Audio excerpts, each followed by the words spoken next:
لائیں کہیں کہ ہمارا رب اللہ ہے، پھر اس پر جم جائیں۔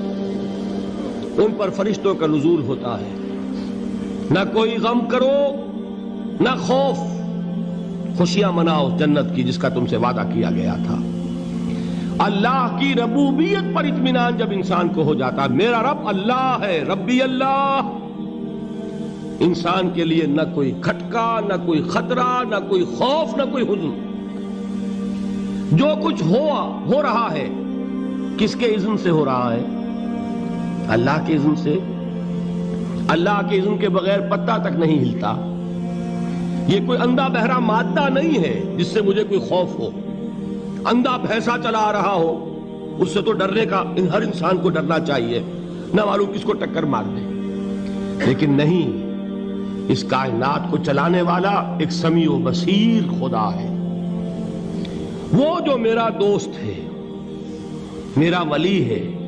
اللہ ولی الذین آمنوا یخرجہم من الظلمات الی النور۔ اللہ اہل ایمان کا ولی ہے، ساتھی ہے، پشت پناہ ہے، مددگار ہے، حمایتی ہے۔ بتائیے جسے یقین ہو جائے کہ اللہ میرا مددگار، اللہ میرا محافظ، اللہ میرا پشت پناہ، اللہ میرا حمایتی، اس کے لیے کوئی خوف ہوگا؟ اس سے کوئی ڈر ہوگا؟ میں مثال دیا کرتا ہوں ایک بہت سادہ پنجاب کے دیہات کی۔ وہ بڑا چودھری ہے اور کوئی غریب کسان ہے۔ اس غریب کسان کے جانوروں کو ہر وقت اندیشہ ہوگا چوری کا، کوئی میری بھینس کھول کر نہ لے جائے، کوئی میرا بیل کھول کر نہ لے جائے۔ لیکن جس کے بارے میں یہ سب کو معلوم ہو کہ وہ جو بڑا چودھری ہے وہ اس کا دوست ہے، اس کی بچیا کو کوئی خوف ہوگا؟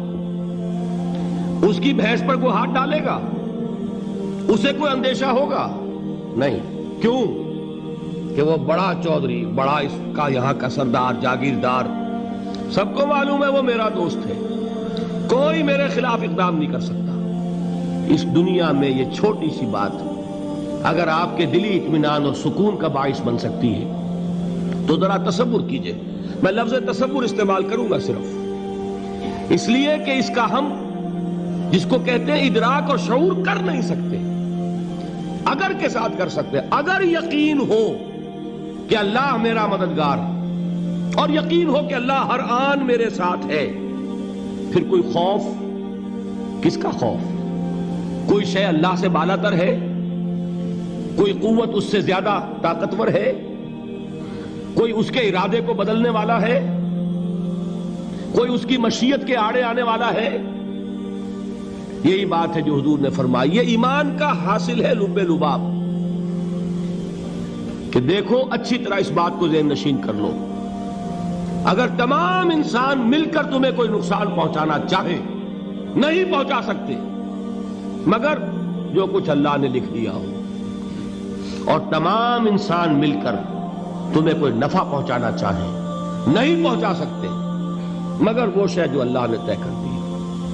آپ پھر میں کہوں گا ذرا طاری کیجئے، اسے فرض کیجئے، اسے سوچئے۔ اگر اس حدیث پر ہمارا دل ٹھکا ہوا ہو تو کسی سے ڈر ہوگا؟